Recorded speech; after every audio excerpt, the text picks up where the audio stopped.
Hello and welcome to today's trigger tutorial. Today we'll be looking at loading audio files into a trigger project, setting a trim point and setting a little ramp in on that trim point. I'm running the Windows version of Trigger here. The same principles will apply if you're running this on a Mac, but a few details will be slightly different. Now there are various ways that you can load an audio file into a trigger project. This particular project is set out in grid layout.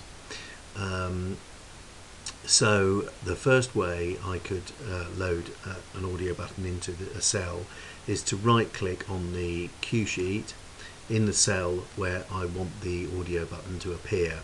Pop-up menu appears, I click add audio button, select my audio file and click open, and there the audio file has an associated button appearing in the cue sheet in the cell where I originally selected.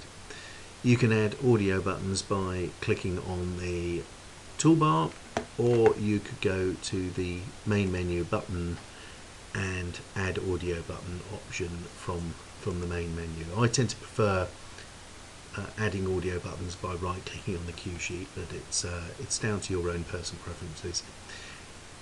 Now Trigger works with two native formats, native audio formats, and those are WAVs and AIFs. So you can additionally drag a WAV file or an AIF file from, for example, Finder on a Mac or Windows Explorer on a PC. You could drag that onto your cue sheet and drop, and if you're in grid layout as I am at the moment, then where you drop, the cell where you drop, is where the audio file will appear. But now I'm going to just demonstrate what happens if you try to load a format that's not native, not a WAV, not an AIF. Say I've just downloaded a file from iTunes and it's in M4A format. So I'll navigate to a folder here where I know I have some M4As. I have a WAV file here that I've created earlier, but I can't see any M4As, and that's because in the filter box down here it's set to look at native audio files only. So I change that option, so now the M4As pop up, and we'll choose this track here, Deacon Blues. It's an M4A, as you can see, and we'll click open.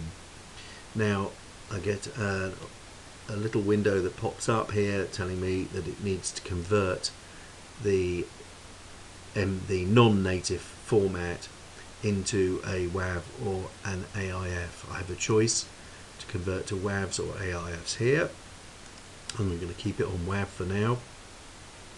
And I can choose to put the resulting converted audio in the same folder as the source file, or in the latest audio file folder that has been used most recently, or I can browse and put it anywhere on my system. For now I'm going to choose to keep it the same as the source, and I simply now click on convert, and Trigger converts the audio file into a WAV file and places it in the cell where I originally clicked. So now we have that M4A converted into a WAV file. So those are the basic ways that you can load audio files into a Trigger project. Remember that you can only drag and drop WAV or AIF files onto your project. Now if I right click on this tag section here, and I get a pop-up menu, I can go to button properties, and if I go to trim clip, I can trim the in point on this. So let's just have a quick listen to it. Maybe I want to lose this little intro, for demonstration purposes and come in, say here.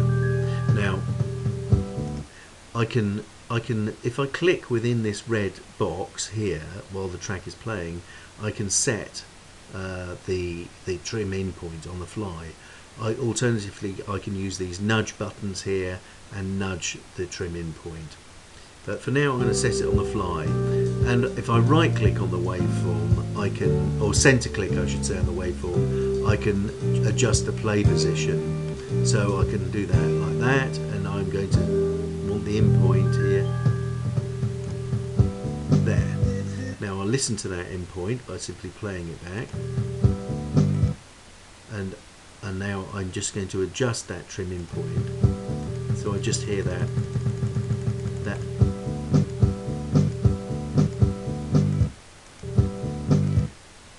So for the sakes of arguments now, let's say I'm happy with that in point. If in reality, obviously, I'd spend more time tidying this up. But because I've got a little bit of air at the beginning of that, I'm going to put just do a quick ramp in on this. So we'll zoom right in to the trim in point like this, and we'll just have another quick listen. So this is the region here that I want to make my ramp go across. So I just click on the nudge millisecond button so it looks like I've got the right region that I'm after. So that's the linear ramp in at that point, but I want to just make it a slightly more rounded in point. I'm not happy with that linear curve here, so I can left click in this region here and add a node, and I can then drag this node around and change the shape of the curve, fade in curve. This is very subtle in this instance, but I'm going to add another node here. So we've got I can make a slightly rounded fade in curve here, and now we'll listen to that, and that's more the sort of the more what I was looking for.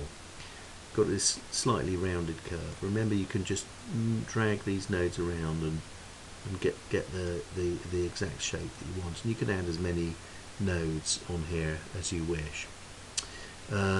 So I'm happy with that, and we'll click done, and then we can listen to the results by playing the button there. Okay, well that concludes today's tutorial on loading audio, converting audio, setting a trim in point, and setting a ramp on it. I hope you've learned something from this, and look forward to talking to you again next time.